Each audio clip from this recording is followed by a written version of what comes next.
সব কেমিক্যালের সঙ্গে যায় না। অনেক প্রতিবেশী আছে যাদের মুখ দেখা দেখি নেই, শত্রুতা আছে, অনেকে আবার গলাগলি আছে। কে গালাগালি দেয় আর কে গলাগলি করে এটা কিন্তু আপনাকে জেনে নিতে হবে।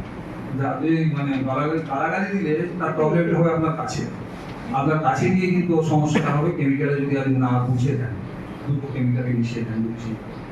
আমি এখন কেমিক্যাল নিয়ে বাস্তব নেব না, আমি শুধু এইটুকুই বলছি যে কেমিক্যালে যখন দেবেন তখন এই কথাগুলো খেয়াল রাখবেন। আর এই যে 19-19-19 বা 20-20-20 এই সমস্ত কম্বিনেশন এগুলো আছে, এগুলো আপনারা দিতে পারেন, কারণ এগুলো মোটামুটি যারা তৈরি করেছে তারা জানে কার সঙ্গে কোনটা যাচ্ছে, সে অনুযায়ী করছে। আপনি যখন সিঙ্গেল ভাবে ইউজ করবেন বা নিজে ফর্মুলেশন তৈরি করবেন, তখন কিন্তু কোন কেমিক্যালের সঙ্গে কোন কেমিক্যাল কম্প্যাটেবল, ওটার সঙ্গে ওটা যায় কিনা এটা না জেনে আন্দাজে হাতুড়ি বেঁধে কিন্তু মেশাবেন না, গাছের ক্ষতি হবে।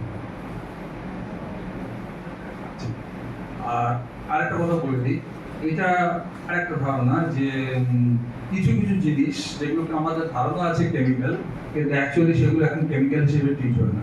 আমি একটা বলে দিচ্ছি, super phosphate is not chemical. Organic চাষে সুপার ফসফেট সারা পৃথিবীতে এখন অফিসিয়ালি নিঃসন্দেহে ইউজ করতে পারেন অর্গানিক। পটাশিয়াম যদি ল্যামিনাইট পাথর থেকে সরাসরি তৈরি করা হয় তাহলে সেটাও দুর্ভাগ্যবশত সেই পটাশিয়াম আমাদের ইন্ডিয়াতে পাওয়া যায় না। ইন্ডিয়াতে যে পটাশিয়ামটা আছে এটাকে কেমিক্যাল ট্রিটমেন্ট।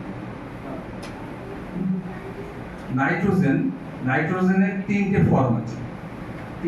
আচ্ছা, সুপার ফসফেটের সঙ্গে একটা সংক্ষিপ্ত কথা বলে নিই। সুপার ফসফেটটা কিভাবে তৈরি হয়, কেন ওটা অর্গানিক সেটা বলি।